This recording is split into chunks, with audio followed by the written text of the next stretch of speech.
What is going on, guys? My name is Chaotic and welcome back to another Grand Theft Auto 5 video. Now in today's video, I'm going to be sharing a few tips and tricks with you guys to help you out in GTA Online whilst buying and selling contraband. So let's go ahead and get straight into things. Okay, so let's start off with a very useful trick which allows you to instantly determine which vehicle is carrying the special cargo. I'm sure you guys all know which activity I'm referring to. This one involves 3 or 4 vans which are driving around the city, usually in different locations very far apart from each other, and only one of these vans is actually carrying the cargo. So usually what you'd have to do is go to all 4 vans and find out which one actually has the cargo in it, but what you can in fact do is bypass this and find out which one of these vans actually has the cargo by simply opening up your interactive menu, scrolling down to quick GPS, going one to the left which will then read special cargo, select it and it will then put a waypoint on the map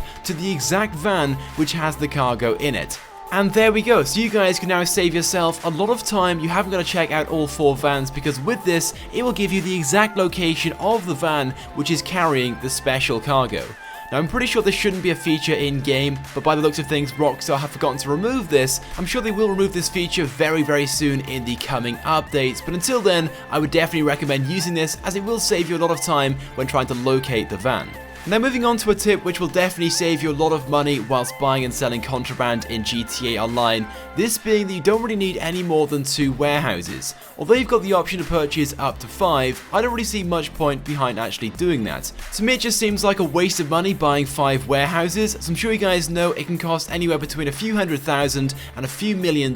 per warehouse, but you technically only need 2. Because once you bought some contraband for one warehouse and delivered it, you have to wait 5 minutes. Just go ahead and buy some contraband for the second warehouse, deliver that contraband, and by the time you've done that, you can then go and buy some more and deliver it to the original warehouse where you started off. So don't waste your money buying 5 warehouses, only buy 2, and I'd recommend only buying the 2 warehouses which are closest to your headquarters, so it speeds up the process when you're buying and selling the contraband. Anyway, but moving on to my next recommendation, this being to always use a helicopter when going to pick up your cargo. To begin with, it will save you a lot of time getting to the destination where you have to go ahead and pick up your cargo from, but if you select something like a buzzard or some form of attack helicopter, you can use it as defense. First of all, you can use the attack helicopter to take out any AI gangs which may be opposing you when going to pick up the cargo, and second of all, if there are any players online who are determined to try and kill you, you can of course use this helicopter to kill them to stop them from killing you.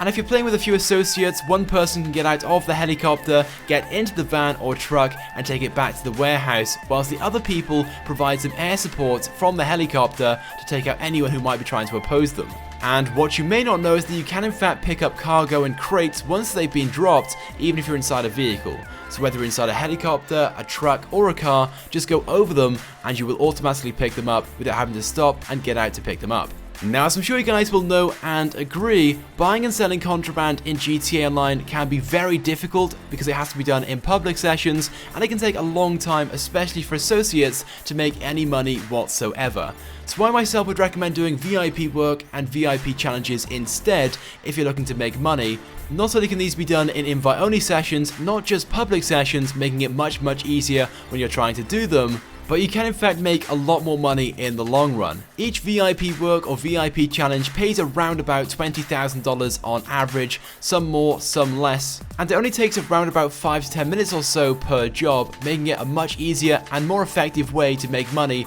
in GTA Online. And you can also share the money which you make with other players in your organization in the interactive menu, which is something which you also cannot do whilst buying and selling contraband as a CEO. But moving on to the 5th and final tip in GTA Online, this being not to use the automatic landing feature when going to enter your office, as you'll lose your helicopter upon doing so. What you want to do instead is simply land on the roof, get out of your helicopter and enter the building by going into the blue marker. As I'm sure you guys know, once you get close to the roof of the building, you can either press down on the D-pad on your controller or E on keyboard, and it will automatically land your helicopter on the roof for you and take you into your office. But upon doing this, you will lose your helicopter, and if you want to use it again, you'll have to then pay between $1,000 and $3,000 to call it back in. Now this may not sound like a lot of money, but if you keep doing this over and over again, in time you will lose yourself a lot of money, so it works out much cheaper and much more efficient to simply land it manually, because when you enter your office, do your business, and then go back to the roof, the helicopter will still be there, so you can get back into it and continue using it.